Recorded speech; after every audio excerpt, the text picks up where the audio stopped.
Objection घेऊ नये। तर या मुद्द्यावर शिवसेना नेत्यांनी काय प्रतिक्रिया दिल्यात बघूया। फोडून टाकणार ना, मग ते आम्ही कशासाठी करतो हे सांगितलं।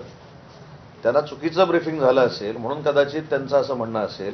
मी शिंदे साहेबांच्या बाबतीतली पण भूमिका सांगितली की स्वाभिमानानं जे काय आम्ही केलं ते स्वाभिमानानं केलं, कोणाच्याही आमिषाला आम्ही बळी पडलो नाही। आणि सगळ्यात महत्त्वाची गोष्ट की भाजप आणि शिवसेना जी नॅशनल अलायन्स होती ती पुन्हा एकदा काँग्रेसला बाजूला ठेवून करण्याचं धाडस देशात जर पहिल्यांदा कोणी दाखवलं असेल तर ते एकनाथ शिंदे साहेबांनी दाखवलं।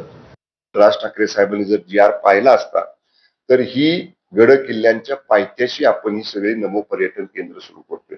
प्रतापगडच्या पायथ्याशी जर आपण पाहिलं असेल तर जिथं पार्किंगची जागा आहे, जिथं बस स्टँड वगैरे सारखं आहे, जिथं बस किंवा 4 चाकी गाड्या वगैरे पार्क करतात त्याच्या बाजूला एक जागा पर्यटन विभागाला मिळालेली आहे, तिथं आम्ही हे स्थापन करतोय। रायगड चढून जाताना पाचाडला आमची पर्यटन विभागाची जागा आहे, त्या पाचाडच्या ठिकाणी आम्ही त्या पर्यटन सुविधा केंद्र सुरू करतोय। त्यामुळे किल्ल्यांवर असं कुठंही आम्ही वेगळं पर्यटन स्थळ किल्ल्यांवर करत नाही। पुढची बातमी, रोहित आर्याला दीपक केसरकरांनी स्वतःचा चेक का दिला? आरटीआय कार्यकर्ते विजय कुंभार